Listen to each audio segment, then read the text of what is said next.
Om Swastiastu, baik di sini kami dari kelompok 6 akan mempresentasikan tentang laporan keuangan konsolidasi perusahaan dagang dan manufaktur. Adapun anggota kami yang pertama, ini Putu Novi Rindiani, yang belakang 1085, ini Nyoman Aryani Aditri, ini belakang 1150, ini Ketua Devi Putri Iriani, ini belakang 1152, ini Putu Ayu Astiti Mustika Astari, ini belakang 1282, dan ini Komang Ayu Sri Dewi Astini, NIM belakang 1308. Baik, presentasi pertama akan saya mulai, yaitu laporan keuangan yang dikonsolidasi terhadap laporan laba rugi, laporan laba bertahan, dan neraca. Jika neraca yang dikonsolidasi dimaksudkan untuk menyajikan posisi keuangan dari perusahaan-perusahaan afiliasi sebagai satu kesatuan usaha, maka laporan laba rugi yang dikonsolidasi dimaksudkan untuk menyajikan hasil usaha perusahaan-perusahaan afiliasi sebagai satu kesatuan usaha. Penyusunan laporan laba yang ditahan yang dikonsolidasikan tidak sekedar mengiktisarkan perubahan hak-hak pemegang saham dari perusahaan-perusahaan afiliasi selama satu periode akuntansi, melainkan lebih dari itu dimaksudkan untuk menunjukkan berbagai pengaruh perubahan terhadap pada masing-masing kelompok pemegang saham. Baik, presentasi akan dilanjutkan oleh teman saya. Perkenalkan, nama saya Niketut Devi Putri Iriani, NIM 18-1705-1152. Di sini saya akan menjelaskan tentang materi adanya kontinuitas di dalam laporan keuangan yang dikonsolidasi. Laporan keuangan konsolidasi diperlukan apabila salah satu perusahaan yang bergabung memiliki kontrol terhadap perusahaan lain atau sebaliknya. Tujuan laporan keuangan yang dikonsolidasi yaitu untuk dapat memberikan gambaran yang objektif dan sesuai atas keseluruhan posisi dan aktivitas dari satu perusahaan yang terdiri atas sejumlah perusahaan yang berhubungan istimewa. Laporan keuangan mengenai data keuangan dari suatu kelompok perusahaan dalam kelompok tersebut merupakan suatu entitas hukum yang terpisah satu sama lain. Laporan keuangan yang dikonsolidasi yaitu perusahaan dagang dan perusahaan manufaktur. Meskipun sasaran yang hendak dicapai dari kegiatan akuntansi dari masing-masing anggota perusahaan afiliasi bukanlah untuk menyusun laporan keuangan konsolidasi, namun demikian harus tetap dipertahankan sifat kontinuitas laporan keuangan yang dikonsolidasikan. Adanya kontinuitas dalam laporan keuangan yang dikonsolidasikan maksudnya adalah saldo rekening-rekening yang tercantum dalam neraca konsolidasi pada suatu saat merupakan kelanjutan daripada saldo rekening-rekening sama dalam neraca konsolidasi yang disusun pada akhir periode sebelumnya, atau dapat diusut kembali melalui berbagai mutasi yang telah terjadi sebagai akibat transaksi dalam perusahaan afiliasi untuk periode akuntansi yang bersangkutan ke saldo rekening-rekening yang sama dalam neraca konsolidasi pada akhir periode sebelumnya. Demikian pula pada laporan laba ditahan yang dikonsolidasikan, saldo laba yang ditahan untuk masing-masing kelompok pemegang saham pada akhir periode terdiri dari saldo laba yang ditahan akhir periode sebelumnya, ditambah bagian laba masing-masing pemegang saham, dan dikurangi dengan jumlah dividen yang dibagikan.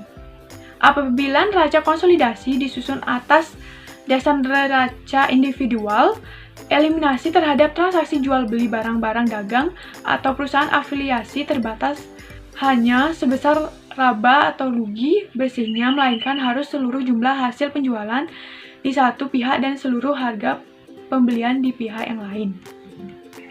Sekian presentasi dari saya, dilanjutkan oleh rekan saya. Kenalkan, saya Nikoma Ayu Sri Dewi Astini dengan NIM 18-17-05-1308 akan melanjutkan pemaparan materi terkait dengan laporan keuangan yang dikonsolidasi pada perusahaan dagang, investasi saham pada perusahaan anak dicatat dengan metode equity.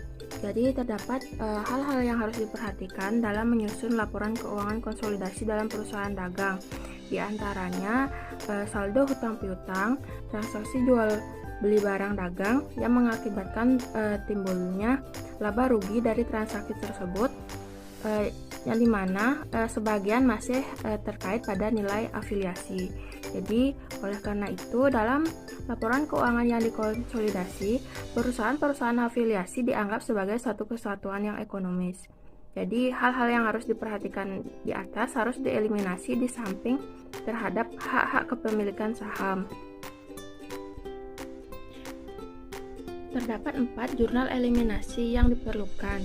Yang pertama, eliminasi terhadap hak kepemilikan PT Induk pada PT Anak, yang dimana jurnalnya modal saham PT Anak didebat, laba ditahan PT Anak didebat, laba atas investasi saham pada PT Anak didebat, dan investasi saham-saham PT Anak dikredit.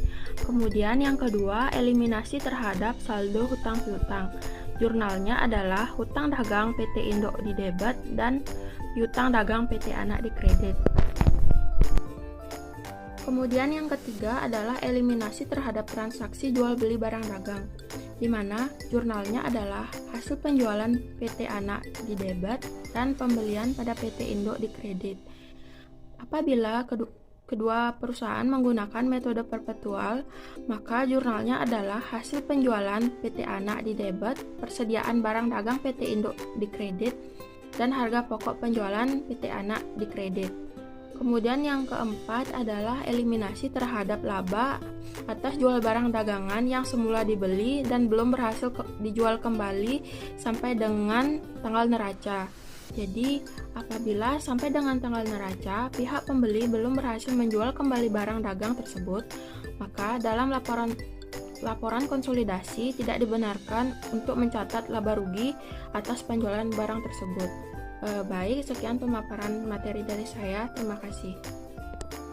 Perkenalkan, saya Niputu Ayu Astisti Mustika Astari dengan NIM 18-17-05-1282. Jadi di sini saya akan melanjutkan materi mengenai laporan keuangan konsolidasi pada perusahaan manufaktur. Jadi, penyusunan laporan keuangan yang dikonsolidasikan untuk akhir periode tahun buku bersangkutan tergantung pada metode-metode pencatatan atau akuntansi yang dipakai terhadap investasi saham pada perusahaan anak. Hal ini dikarenakan metode pencatatan akan mempengaruhi cara-cara dan saat pengakuan terhadap laba atau rugi yang didapat perusahaan anak dalam tahun yang berjalan. Pada materi laporan keuangan konsolidasi pada perusahaan manufaktur, saya akan menjelaskan mengenai metode ekuitasnya.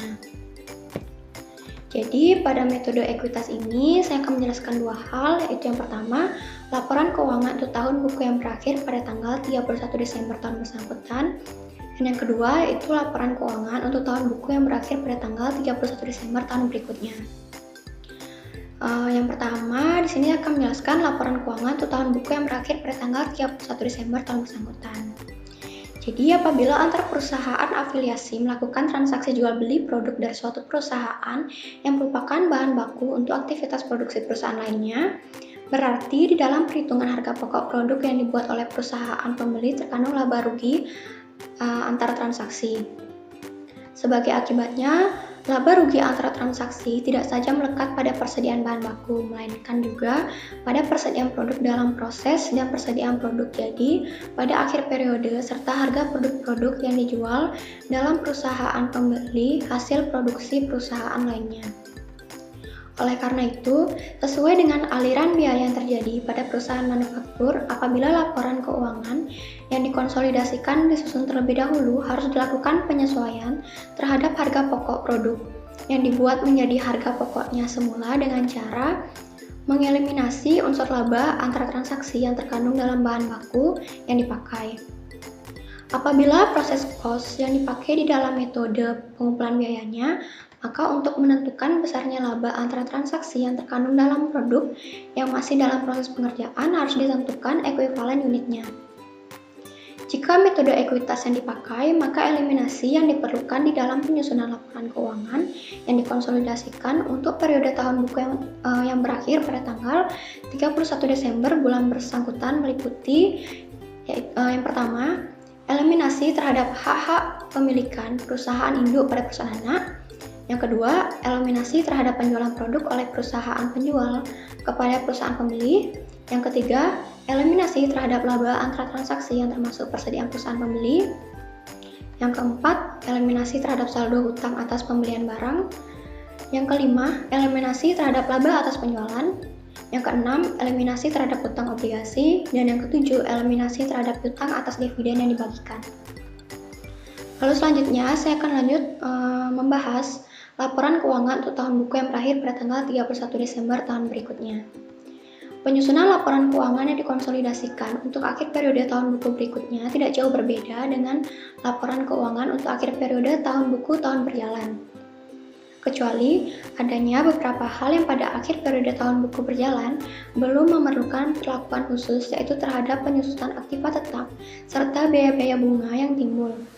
Adapun jurnal eliminasi yang diperlukan untuk penyusunan laporan keuangan yang dikonsolidasikan pada tanggal 31 Desember tahun berikutnya meliputi yang pertama, yaitu eliminasi terhadap hak-hak kepemilikan perusahaan induk pada perusahaan anak. Yang kedua, eliminasi terhadap laba antara transaksi yang melekat pada persediaan produk jadi, produk dalam proses, dan bahan baku pada awal periode. Yang ketiga, eliminasi terhadap aktiva dan peralatan yang dijual.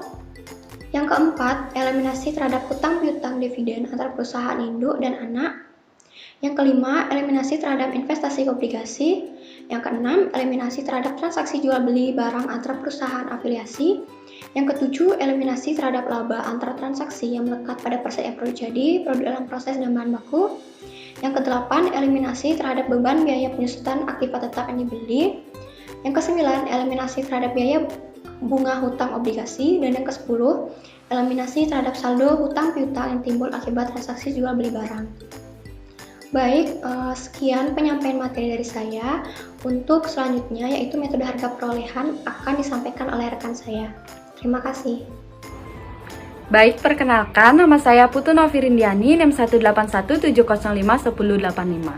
Nah, di sini saya akan memaparkan materi terkait dengan metode harga perolehan. Nah, metode harga perolehan ini sendiri dibagi menjadi dua jenis, yaitu laporan keuangan untuk tahun buku yang berakhir pada tanggal 31 Desember pada tahun yang bersangkutan, dan laporan keuangan untuk tahun buku yang berakhir pada tanggal 31 Desember untuk tahun berikutnya. Nah, yang pertama yaitu laporan keuangan untuk tahun buku yang berakhir pada tanggal 31 Desember untuk tahun yang bersangkutan. Nah, adapun perbedaan yang tidak terlalu signifikan terkait dengan metode harga perolehan dengan metode equity, di mana yang menjadi pembeda itu hanyalah pada eliminasi terhadap hak-hak kepemilikan perusahaan induk. Nah, eliminasi tersebut bertolak belakang dari saldo hak-hak pemegang saham perusahaan pada saat terjadinya kepemilikan saham yang bersangkutan. Nah, adapun eliminasi yang diperlukan dalam penyusunan laporan keuangan dalam konsolidasi pada akhir tahun tersebut, yaitu eliminasi terhadap hak-hak kepemilikan perusahaan induk pada perusahaan anak, eliminasi terhadap penghasilan dividen dibagi pada akhir tahun, eliminasi terhadap transaksi jual beli barang dan antar perusahaan induk dengan perusahaan anak, eliminasi terhadap laba antar transaksi yang termasuk persediaan perusahaan pembeli, eliminasi terhadap laba dan penjualan, hutang obligasi, piutang, dan dividen yang dibagikan.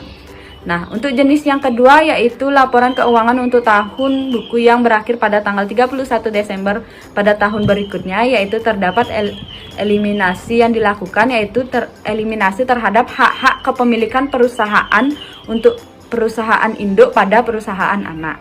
Selanjutnya yaitu ada eliminasi terhadap penghasilan dividen atas dividen yang dibagikan. Nah, adapun eliminasi terhadap aktiva dan peralatan yang dijual, eliminasi terhadap hutang piutang dividen antar perusahaan induk dan perusahaan anak, eliminasi terhadap investasi obligasi, eliminasi terhadap jual beli antar perusahaan afiliasi, obligasi terhadap laba antar transaksi yang melekat pada persediaan produk jadi, produk dalam proses, dan juga pada bahan baku. Nah, sekian pemaparan materi yang dapat saya sampaikan. Saya ucapkan terima kasih.